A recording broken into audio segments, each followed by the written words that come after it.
aleluia, aleluia, aleluia, aleluia,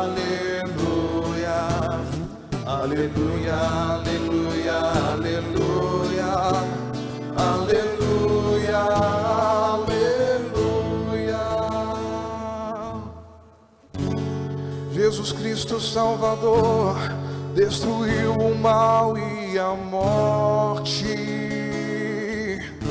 fez brilhar pelo Evangelho a luz e a vida imperecíveis. Aleluia, aleluia, aleluia, aleluia, aleluia, aleluia, aleluia, aleluia, aleluia, aleluia. O Senhor esteja convosco. Ele está no meio de nós. Proclamação do Evangelho de Jesus Cristo segundo Marcos. Glória a vós, Senhor. Naquele tempo, Jesus atravessou de novo numa barca para a outra margem. Uma numerosa multidão se reuniu junto dele e Jesus ficou na praia. Aproximou-se então um dos chefes da sinagoga, chamado Jairo. Quando viu Jesus, caiu a seus pés e pediu com insistência: minha filhinha está nas últimas. Vem e põe as mãos sobre ela, para que ela sare e viva. Jesus então o acompanhou. Uma numerosa multidão o seguia e o comprimia. Chegaram alguns da casa do chefe da sinagoga e disseram a Jairo: tua filha morreu, por que ainda incomodar o mestre?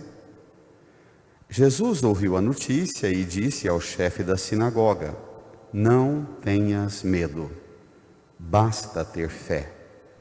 E não deixou que ninguém o acompanhasse, a não ser Pedro, Tiago e seu irmão João.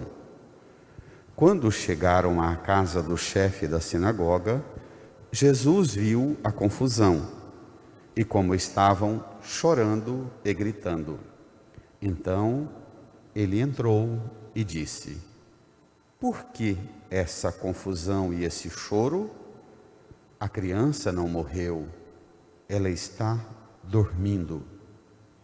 Começaram então a caçoar dele, mas ele mandou que todos saíssem, menos o pai e a mãe da menina, e os 3 discípulos que o acompanhavam. Depois entraram no quarto onde estava a criança. Jesus pegou na mão da menina e disse: Talita cum, que quer dizer: menina, levanta-te. Ela levantou-se imediatamente e começou a andar, pois tinha 12 anos. E todos ficaram admirados. Ele recomendou com insistência que ninguém ficasse sabendo daquilo. E mandou dar de comer à menina. Palavra da salvação. Glória a vós, Senhor.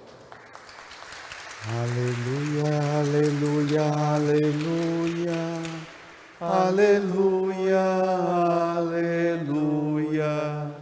aleluia, aleluia, aleluia, aleluia, aleluia.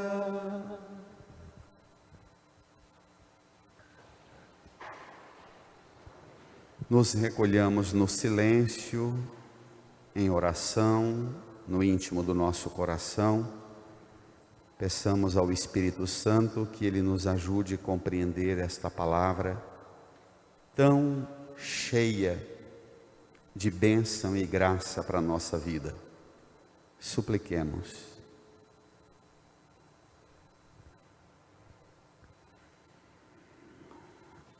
Amém. Irmãs e irmãos, as leituras de hoje traduzem a riqueza extraordinária do amor de Deus. Deus que não fez a morte, nem tem prazer com a destruição da vida.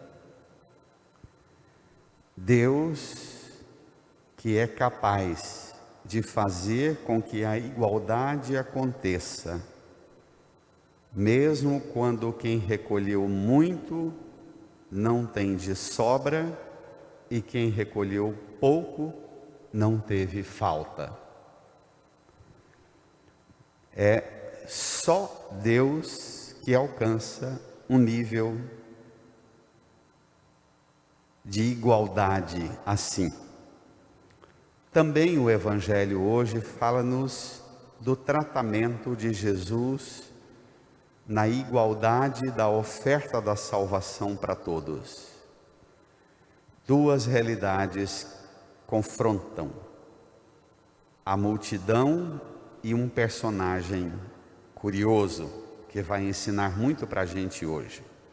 Vamos ao Evangelho, capítulo 5 de Marcos, versículo 21 a 43. O Evangelho de hoje tem duas alternativas: a forma mais breve, só o relato do milagre da filha de Jairo, e a forma mais longa.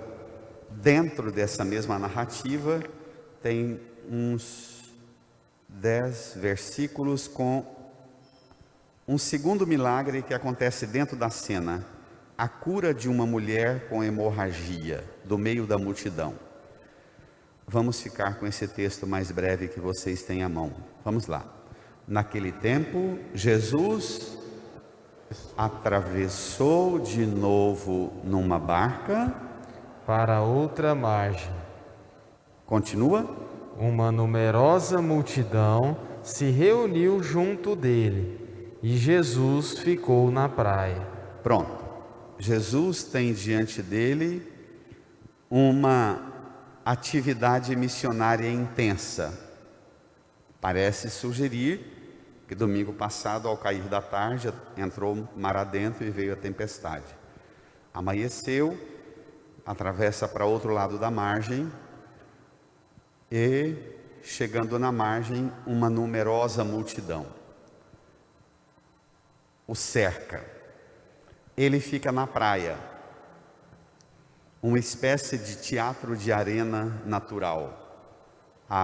O lado do lago, a margem da praia e seguramente a parte mais alta ao redor, onde a multidão se apinhava aguardando Jesus. Um ambiente muito próprio para o ensino. A relação de Jesus com a multidão é prioritariamente a relação de mestre que quer ensinar. A multidão gradativamente vai rejeitando o ensino e querendo milagres, e Jesus vai percebendo que o ensino vai precisar ser mais reservado com os apóstolos e que a multidão não tem tanto interesse em ensino. Mas aqui o ambiente está propício para o ensino e ele é interrompido. Quando seguramente ele ia começar a ensinar a multidão, entra uma figura que não pertence à multidão. Vamos ver a diferença que é fazer parte da multidão ou não. Versículo 22. Vão? Aproximou-se, então, vai Léo, chamado Jairo, quando viu Jesus, caiu a seus pés e pediu com insistência: minha filhinha está nas últimas, vem, põe a mão sobre ela, para que ela sare e viva. Espere lá. Então, os personagens que aparecem no meio da multidão, eles não têm nome. Inclusive, todos os evangelistas, sobretudo Marcos, Mateus e Lucas, quando usam a expressão, o termo multidão, está se referindo a uma massa de gente que não tem casa, não tem família, não tem pátria, não tem emprego, não tem religião, sempre a muvuca, o amontoado de gente anônima. No meio da multidão aparece alguém que se distingue, um chefe da sinagoga. Primeiro, o evangelista mostra a função importante dele na religião judaica. É judeu, piedoso, e na sinagoga, uma espécie de pequenas capelas espalhadas pelo país. Essa de Cafarnaum nem é tão pequena, ela é uma sinagoga grande, em que Jairo é chefe. Na sinagoga acontecia todos os sábados, do nascer do sol até o meio-dia, a leitura da escritura, seguida de o chefe da sinagoga dirigia o ensino ou delegava alguns para dirigirem o ensino bíblico. Pregavam, cantavam salmos, hinos, cantos penitenciais, louvores, encerrava o culto da palavra e iam para casa para tomar o almoço no dia sagrado, no sábado. Aqui é alguém que na sinagoga, no ambiente da religião, é chefe. É alguém que tem família, minha filhinha, de vínculo forte, não chama assim aleatoriamente a minha filha, minha filhinha. Ele chama Jesus para ir com ele à sua casa, completamente diferente da multidão. Tem religião, tem função na religião, de liderança inclusive, é chefe, tem família, tem casa.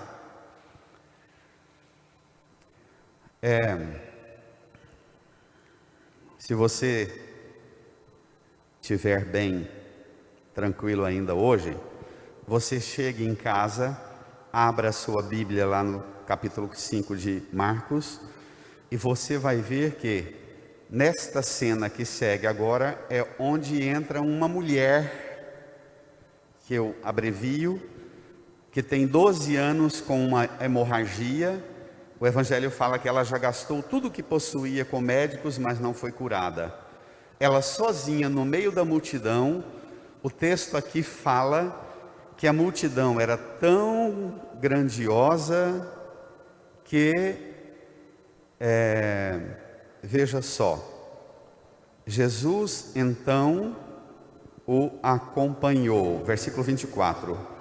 Uma numerosa multidão o seguia e o comprimia. Então a multidão se apinha.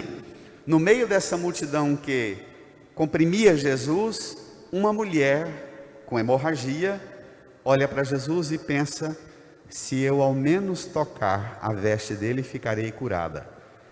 Ela é sozinha, ela não tem nome, ela não tem família, ela não tem ninguém por ela.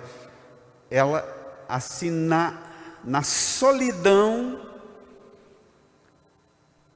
total, ela batalha por um toque em Jesus. Ela quer tocar a veste. O chefe da sinagoga pede para que Jesus toque com as mãos a filha. A multidão é completamente diferente do chefe, de uma estrutura que tem uma compreensão diferente, tem uma formação, tem uma qualidade, inclusive na forma de pedir a intervenção de Deus. Vem e toca. A mulher na solidão, ela sabe do tamanho da solidão dela, é um sem nome no meio da multidão que ao menos quer tocar a veste. Toca e fica curada, e aí tem uma polêmica bonita, que vale a pena você ler ainda hoje antes de dormir. Pronto. Jesus então segue, acompanha Jairo. Preste atenção no quanto a partir de agora o texto vai reforçar a forma com que se refere ao homem que pediu a visita de Jesus na sua casa. Versículo 35. Chegaram alguns da casa do chefe da sinagoga e disseram a Jairo: bradem, tua filha morreu. Por que ainda incomodar o mestre? Bom, isso é uma boa pergunta. Você que tem uma forma de viver a fé, que busca Deus quando tem problema. Tua filha morreu, para que incomodar Deus? Para que ir na igreja? Para que religião? A coisa já bagunçou mesmo, para que Deus? Para que incomodar o mestre? Você é alguém que é movido na busca de Deus, empurrado pelo desespero e pelas necessidades que você tem? Ou existe uma causa mais profunda na sua busca de Deus? Também uma pergunta que vale a pena ser feita, embora extremamente estranha. Quando as pessoas falam isso para você, como é que você reage? Você já perdeu mesmo? Para que essa religião sua, não é? Quantos pais e mães, avós, colegas no trabalho diz: "Ih, coitado de você, fracassado nessa religião sua. Vive todo sábado na sinagoga, mas Deus não age na sua vida." Aqui tem um elemento importantíssimo. Vejam comigo. Eles dizem: tua filha morreu, por que ainda incomodar o mestre? Você aceita esse tipo de sugestão das pessoas que convivem com você? Elas vencem, além das perdas que você tem na vida, você permite também essa buzinada, dizendo: para que essa religião sua? Você é daquelas pessoas que se sente abalada ou conduzida por esse tipo de avaliação da sua vida de fé, da sua vida religiosa? Curioso é que os mensageiros vêm da casa do chefe, falam com ele, não falam com Jesus, mas Jesus escuta e fala com Jairo. Vamos ver? Versículo 34. Jesus ouviu a notícia e disse ao chefe da sinagoga: brada, não tenhas medo, basta ter fé. Enquanto os outros buzinam no ouvido de Jairo: para quê? Já morreu, para que incomodar Deus? Jesus ouve aquilo que as pessoas falam com você, e Jesus também fala com você. Você pode correr o risco de dar ouvidos só a esses que falam com você e nunca dar ouvidos a Jesus. Às vezes, até por educação, a gente precisa escutar essas buzinando no ouvido da gente: fracasso, já perdeu mesmo, para que incomodar? Mas é preciso que não fiquemos somente com as notícias trágicas. É preciso que, em meio à notícia das provações, dos sofrimentos, das tribulações, das perdas que nós recebemos em nossa vida, entre a notícia má e aquele silêncio que gela a alma da gente, é preciso que entre um som novo, a voz do Senhor. Amém? É preciso alcançar uma voz que supera a voz das perdas, das tragédias, das tribulações de sua vida. Ouvir o Senhor em meio às notícias ruins. Tem gente que fica por conta das desgraças das notícias do WhatsApp. E fica com isso, por dentro dessas notícias o tempo inteiro. E nunca dá ouvidos ao que Deus fala. É preciso ouvir um comando novo: não tenhas medo, basta ter fé. Domingo passado, depois de calar a tempestade do vento e as ondas do mar, Jesus se volta aos discípulos e diz: por que sois tão medrosos? Ainda não tendes fé? Medo é coisa de quem não tem fé. Você é movido pelos medos? Ou você é alguém que já qualificou sua busca e procura o Senhor a partir do primado da fé?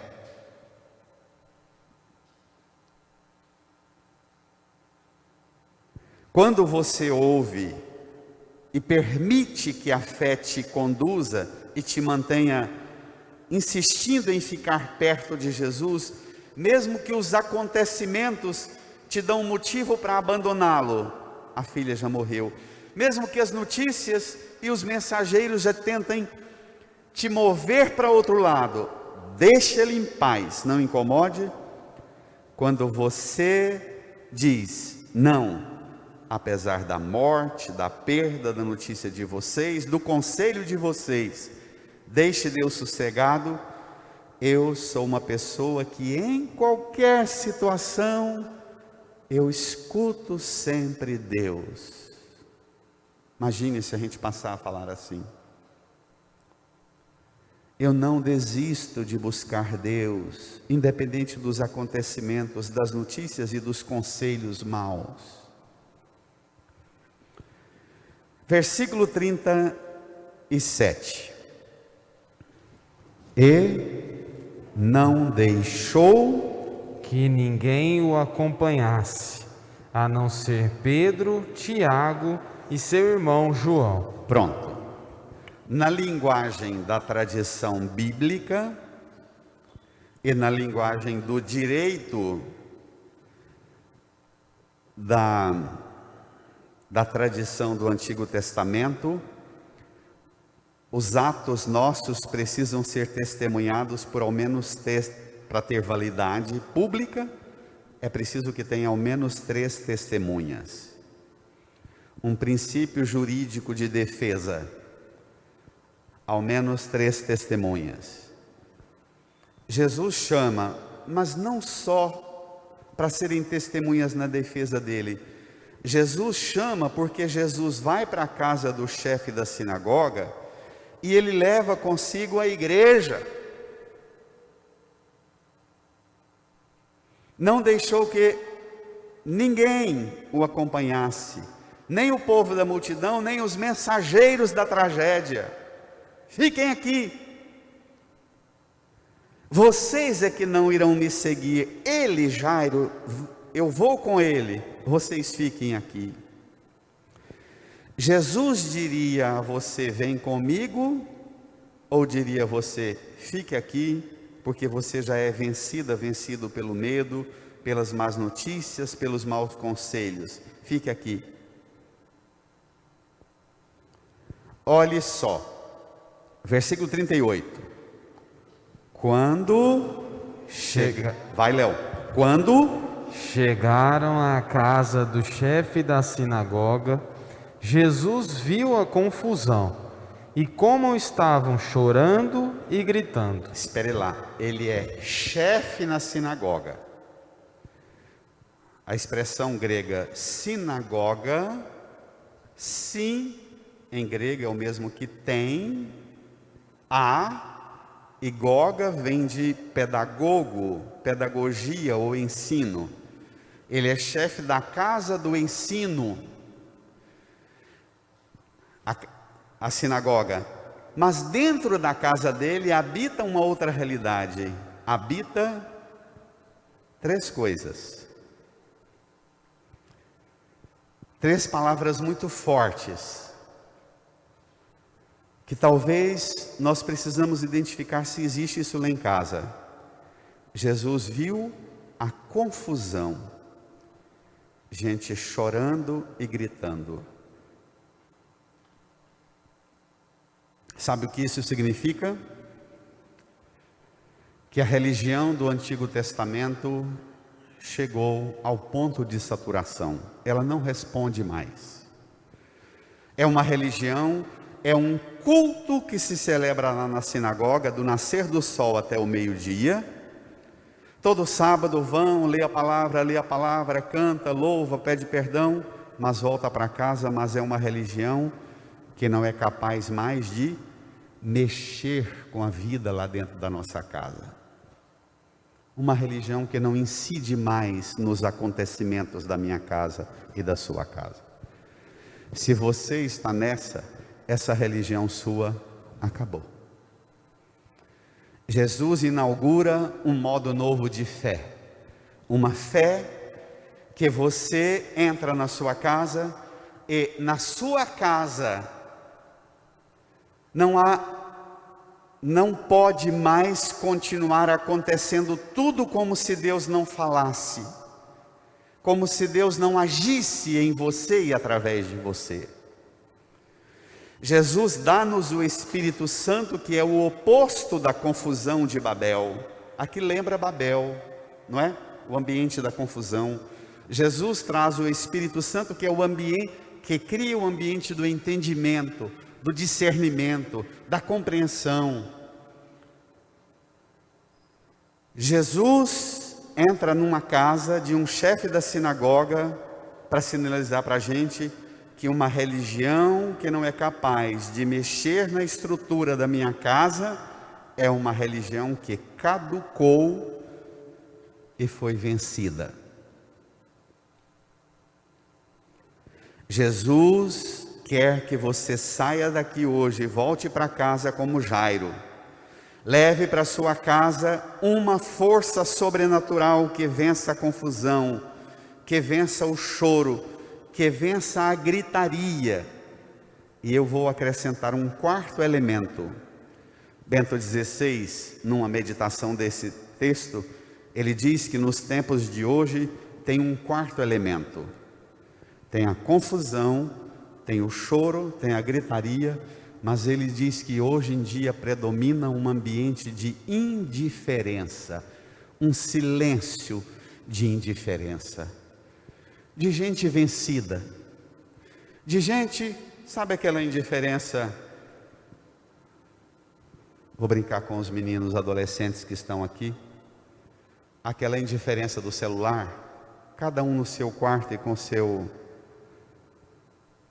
Sabe aquela indiferença dos maridos que está em casa, senta à mesa e a esposa faz assim para dizer: "Oh, nós estamos aqui"? Não é só confusão, choro e gritaria, tem também uma indiferença silenciosa, uma ausência de presença, embora esteja fisicamente lá. Jesus entra na sua casa e quer inaugurar um tempo novo, não mais o da confusão, do choro, da gritaria ou da indiferença. Versículo 39, preste atenção. Então ele entrou e disse, bradem: por que essa confusão e esse choro? A criança não morreu, mas está dormindo. Por que essa confusão e esse choro? Essa é uma boa pergunta para cada um de vocês, cada um de nós fazemos lá dentro da nossa casa. Por que a confusão? Talvez até vocês, esposas, esposos, pais e mães, fizessem um jogo muito aberto essa semana. Quais são as confusões nossas aqui dentro de casa que a gente precisa criar coragem de fazer uma lista e começar a vencê-las? Choro, gritaria ou o silêncio da indiferença? Será que vai achar alguma coisa? Vai dar uma faxina boa? Por que essa confusão e esse choro? E Jesus dá a notícia. Ante a confusão, o choro, a gritaria, ele dá a notícia. E inaugura um tempo novo, a partir daqui, o novo nome da morte para os que têm fé.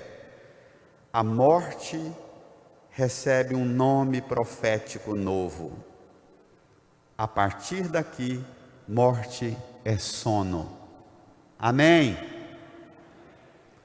A partir daqui, morte é sono.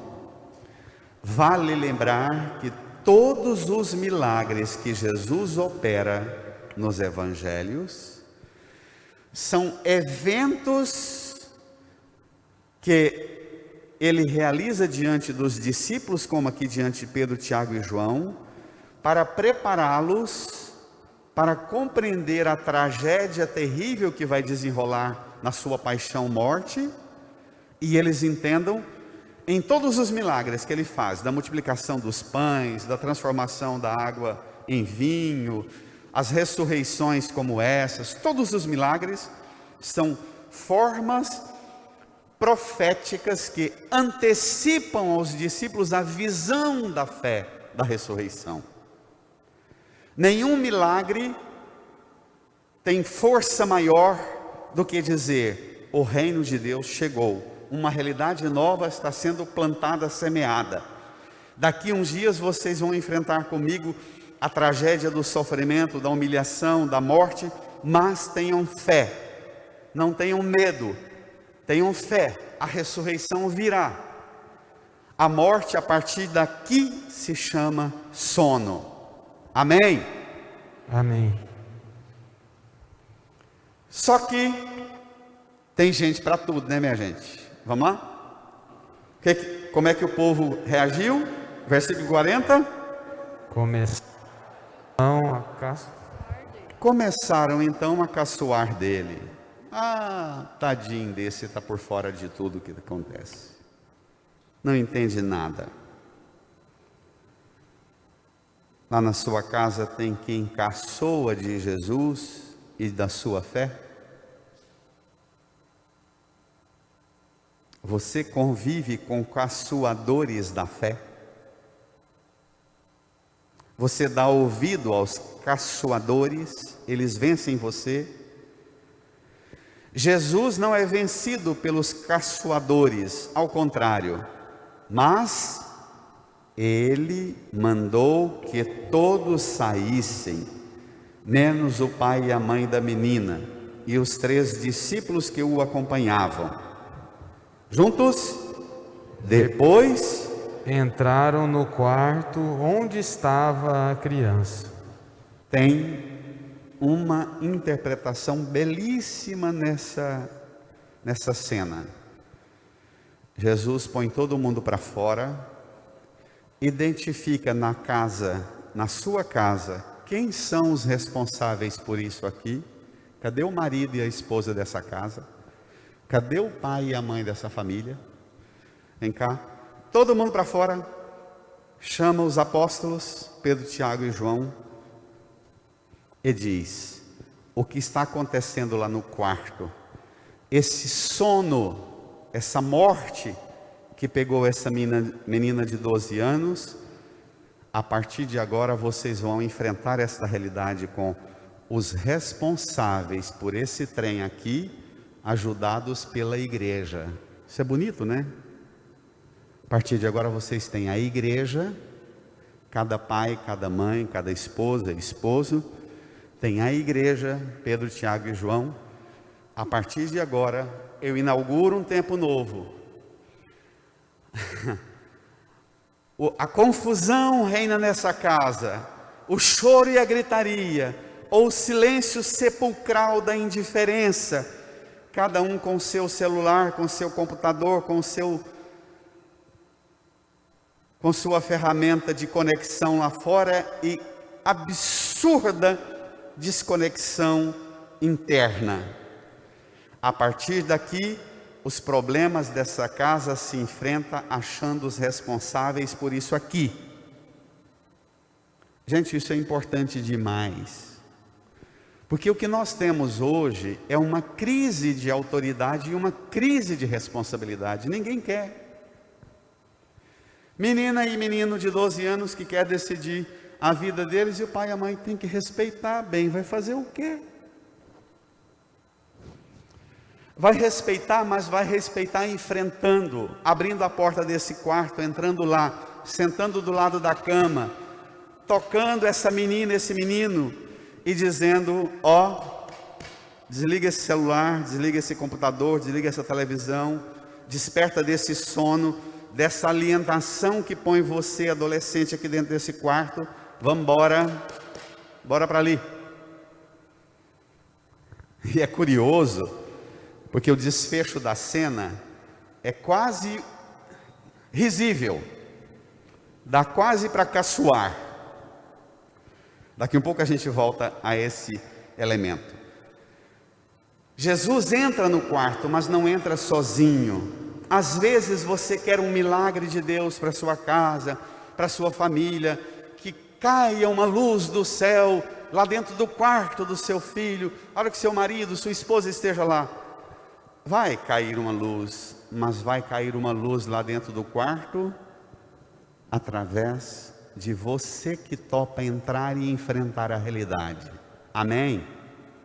Amém. Topa você entrar e enfrentar a realidade, através de você uma realidade nova vai se inaugurar. Tá claro? A partir daqui Deus age, mas age através da sua responsabilidade, da sua autoridade, da sua fé que atua naquela realidade. Entrando com você, é claro que Jesus vai fazer a delicadeza. Versículo 41. Jesus pegou na mão da menina e disse: Talitá cum, que quer dizer: menina, levanta-te. A expressão talitá cum, seja no grego ou no aramaico, é o termo equivalente para põe-se de pé, fique de pé, pôr de pé, que é o mesmo termo para ressurreição. Quando nas aparições de Jesus ressuscitado, sempre se alude que Jesus apareceu de pé. Maria Madalena está conversando com alguém no jardim de madrugada que está de pé atrás dela e chama Maria. Ela volta e vê o Senhor de pé, ela cai aos pés dele. É o mesmo que ressuscitado. Talitá cum, menina, levanta-te, põe-se de pé, ressuscita. Versículo 42. Ela levantou-se imediatamente e começou a andar, pois tinha 12 anos. E todos ficaram admirados. Põe a meninada da sua casa de pé, minha gente. Tem 12 anos, não é normal uma menina, um menino ficar prostrado lá não.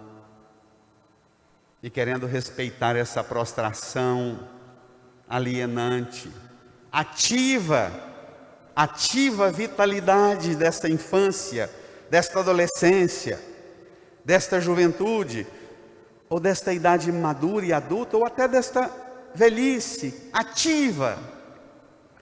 Ficar prostrado o dia inteiro com o celular na mão, não, levanta. Um dado curioso, versículo 43, ele recomendou com insistência que ninguém ficasse sabendo daquilo. Chama isso de o segredo messiânico. Jesus não quer propaganda, não quer marketing. Uma igreja, uma religião que precisa de mais de marketing para atrair oferta e dízimo, não é a religião da recomendação de Jesus. Conta para ninguém não. Quero ninguém correndo atrás de mim por medo, ou por desespero, ou querendo milagres.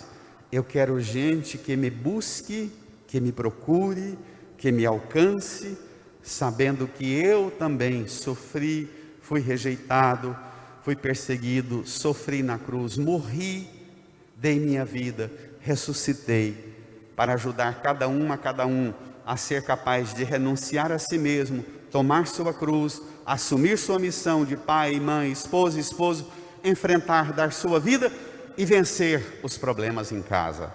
Amém?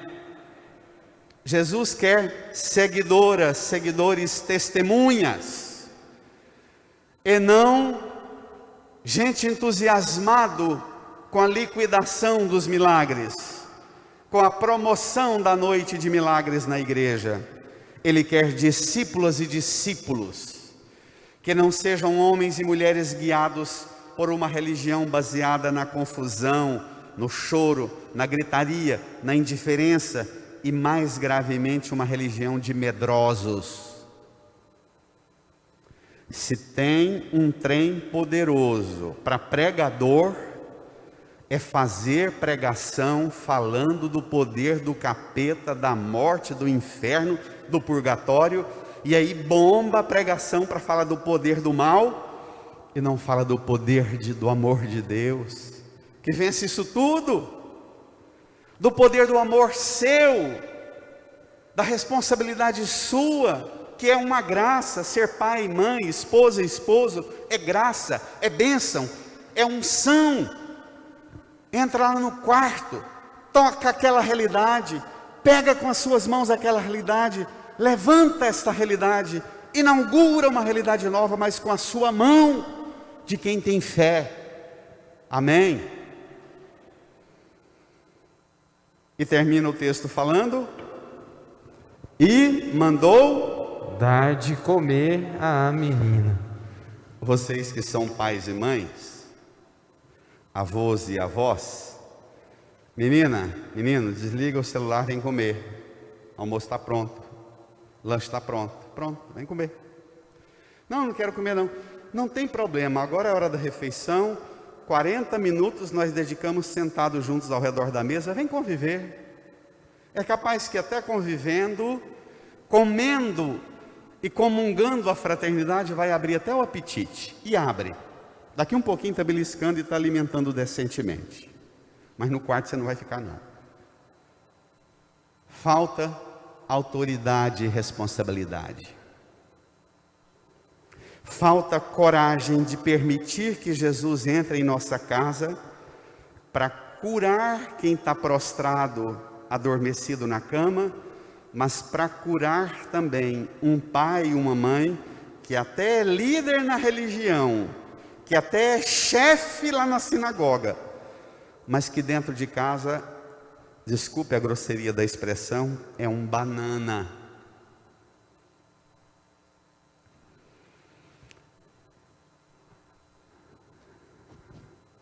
O poder sobre a morte que Jesus manifesta, o poder sobre a confusão, sobre o choro, a gritaria, a indiferença. O que Jesus faz com a menina, o divino Pai Eterno vai fazer com ele na noite da Páscoa. O que Jesus faz entrando no quarto, pegando a mão, ajudando a levantar, o Pai Eterno vai entrar no túmulo na madrugada do sábado da ressurreição, pegar o seu corpo envolvido em faixa, desenfaixar tudo e dizer: filho, levanta, vamos.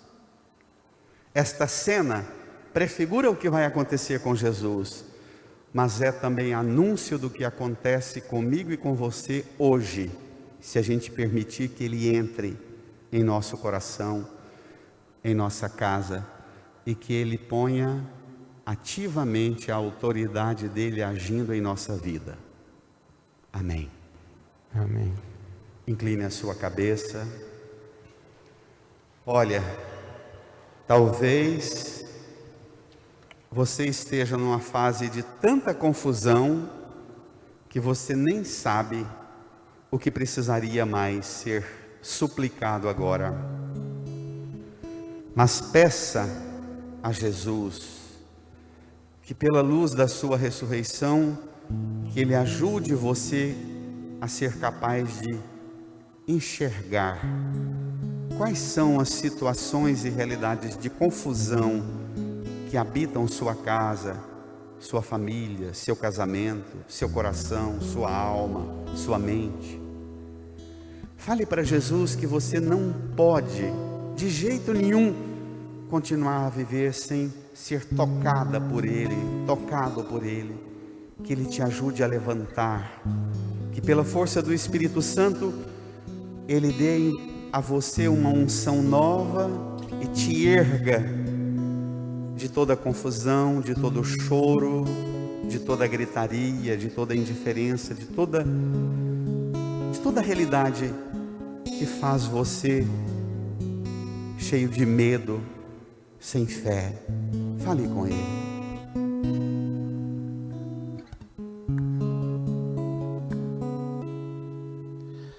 Fala-me, Senhor, com teu Espírito, e minha alma reviverá.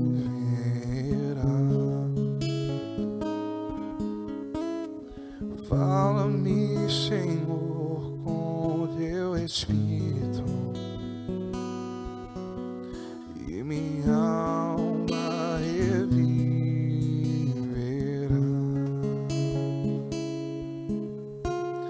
Para te adorar, para te louvar. Fala-me, Senhor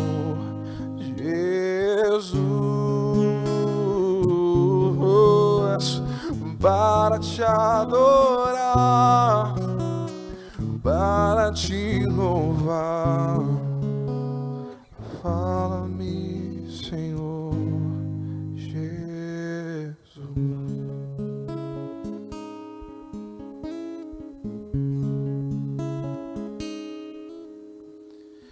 Enche-me, Senhor, com teu Espírito,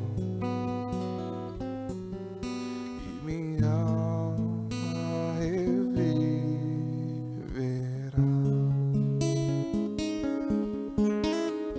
Enche-me, Senhor, com teu Espírito, e minha alma reviverá.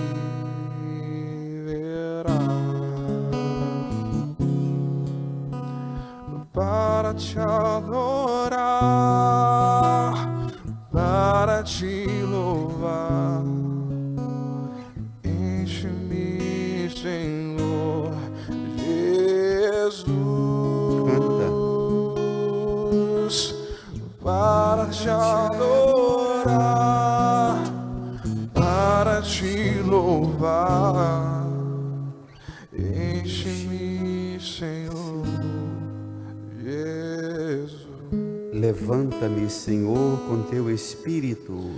Levanta-me, Senhor, com teu Espírito, Canta, igreja. E minha alma, e minha alma reviverá. levanta-me. Levanta-me, Senhor, com teu Espírito, E minha alma, e minha alma reviverá. para te adorar, Para te adorar, para te louvar. Levanta-me, Senhor Jesus, para te adorar, para te louvar. Levanta-me, Senhor Jesus. cura-me, Senhor. Cura-me, Senhor. Cura-me das confusões, Senhor, do choro, da gritaria. Cura-me da indiferença, cura-me do medo, do desespero, da falta de fé. Cura-me, Cura-me, Senhor, com teu Espírito, Cura-me da falta de autoridade, de responsabilidade em minha casa. Cura-me, Senhor. para te adorar, para te louvar. Fiquemos em pé. Cura-me, Senhor Jesus. Eleve as mãos. Para te adorar, para te louvar. Cura-me, Senhor Jesus. Levante sua mão para o céu. Apresente a Jesus o que na sua casa precisa de cura. Tudo que em sua família precisa ser curado por Ele, tocado por Ele. As feridas espirituais, as feridas físicas, emocionais, psicológicas, morais. Fale para Jesus. Curar,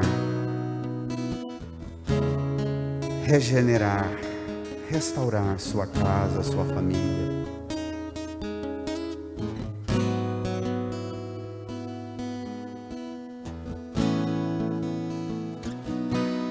Entregue a Jesus as suas feridas, as feridas de cada uma e cada um da sua casa. Fale para Jesus tocar, curar.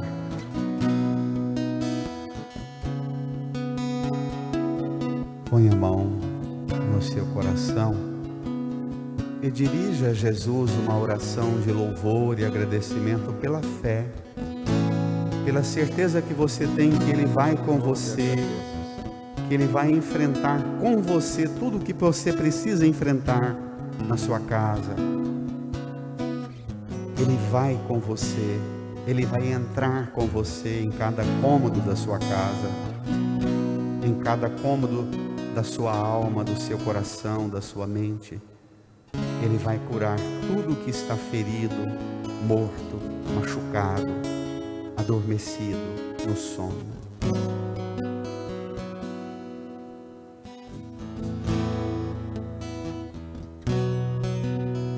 Alegra-me, Senhor, com teu espírito. Canta.